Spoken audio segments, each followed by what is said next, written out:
चोर चोर चोर चोर पकड़ो। ये लीजिए मैम आपका पर्स, थोड़ा ध्यान से रखा कीजिए, आजकल इस शहर में चोर उचक्के बहुत घूम रहे हैं। जी अच्छा हुआ आपने उसे रोक लिया, इसमें मेरे काफी इम्पोर्टेंट डॉक्यूमेंट्स और पैसे भी थे, और अगर ये आज चोरी हो जाते तो पता नहीं मेरा घर का खर्चा कैसे चलता। मतलब आपके पास सिर्फ इतने ही पैसे हैं? वो क्या है ना, मेरी जॉब चली गई, इंटरव्यू भी दे रही हूँ बट कहीं पे बात बन नहीं पा रही। इफ यू डोंट माइंड, मेरे ऑफिस में कुछ एम्प्लॉयज की नीड है, तो मैं वहाँ बात कर सकता हूँ आपकी? सच में? हाँ। देखिए ना, मैंने आपसे इतनी सारी बातें कर ली और मैंने आपको थैंक यू भी नहीं बोला। ऐसे शुक्रिया नहीं लेता मैं, एक कप कॉफी पिलानी पड़ेगी। ये यहाँ बहुत अच्छी कॉफी मिलती है। जरूर। हाँ चलिए। बिल्कुल, और फिर मैं कुछ कंपनी के बारे में आपको बता भी दूंगा। राहुल चलिए ना।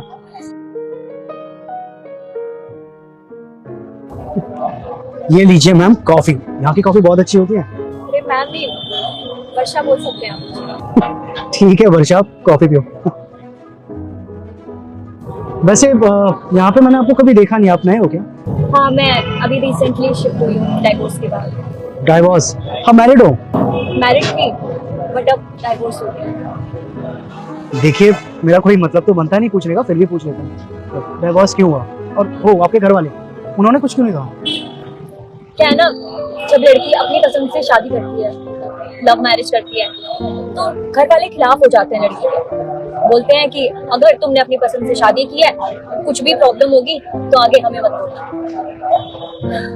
अपना घर जा सकती हूँ और ना उस इंसान के पास, तो बस देख रही हूँ कैसे आगे की जिंदगी कटेगी। और पता नहीं मेरे साथ ही इतना बुरा क्यों हो रहा है। मैंने तो किसी का बुरा भी नहीं किया आज तक।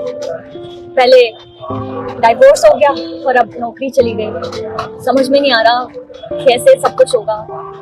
पर स्टिल मैं समझा नहीं कि हुआ क्या था एक्चुअली। शुरू में जब हम रिलेशनशिप में थे सब कुछ ठीक था, सारी चीजें मानता था। मतलब काश वो अपना चेहरा पहले ही दिखा देता ना, मैं अपने घर वालों की पसंद से शादी करती। शुरू में बहुत अच्छी चीजें मेरे लिए की उसने, और शादी के बाद पता नहीं उसको क्या हो गया, एकदम से पॉसेसिव हो गया। मेरे फोन कॉल्स चेक करने लगा, बॉस को मैसेज करके कुछ भी बोल देता। उसको लगता था कि बॉस के साथ मेरा अफेयर चल रहा है। क्या एक लड़की शादी के बाद नौकरी नहीं कर सकती? अगर वो नहीं कमा रहा था अच्छे से, कम मुझे तो कमाने देता।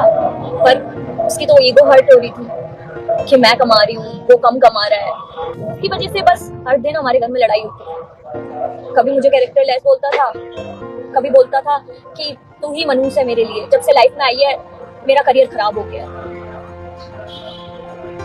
बहुत दिन तक मैंने सब कुछ सहा, सब ठीक हो जाएगा, घर वालों को भी नहीं बता पाई कि मेरे साथ ये हो रहा है। वरना घर वाले मुझे ही आके ताना देते, और करो लव मैरिज, तुम्हारा ही डिसीजन था ना, अब क्या होगा?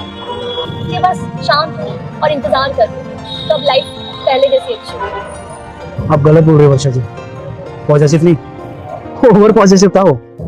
देखिए आपने मेरे बारे में इतना कुछ जान लिया, आपने अपने बारे में तो कुछ बताया ही नहीं। ओ हाँ, I am Rahul Das, 31 years old, unmarried. सच में आप अनमैरिड है? हाँ।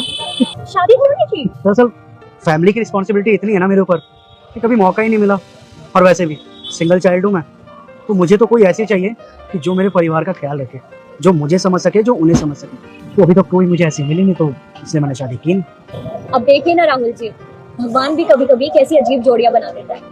मुझे जिससे प्यार हुआ उसको रिश्ते की कोई कदर ही नहीं थी, और एक आप है जिसको रिश्ते की इतनी ज्यादा कदर है, उसके पास कोई रिश्ता ही नहीं है। वैसे अच्छा हुआ आपके साथ, क्या पता भगवान ने आपके लिए बहुत प्यारी सी लड़की लिखी हो। वैसे एक बात बोलूं वर्षा जी, मैं जैसी लड़की ढूंढ रहा था ना, मुझे लगता है जल्दी उसकी तलाश खत्म हो जाएगी। हाँ सच में? हाँ, अब देखिए ना, जैसे जैसे गुण चाहिए मुझे लड़की में, वो सारे तो आप में हैं। आप बहुत मजाक करते हैं सच में। मैं मजाक नहीं कर रहा हूँ, मैं सीरियस हूँ। देखिए वर्षा, मैं अपने दिल की बात आपको बोल सकता हूँ, लेकिन मैं अपने डिसीजन नहीं थोप सकता आप पे। मैं चाहता हूँ कि आप मुझे वक्त दें। मैं नहीं जानता कि हम ये पहली बार मिल रहे हैं या आखिरी बार, लेकिन मैं बस इतना चाहता हूँ कि हम ऐसे ही मिलते रहें, ताकि आप मुझे जान सको।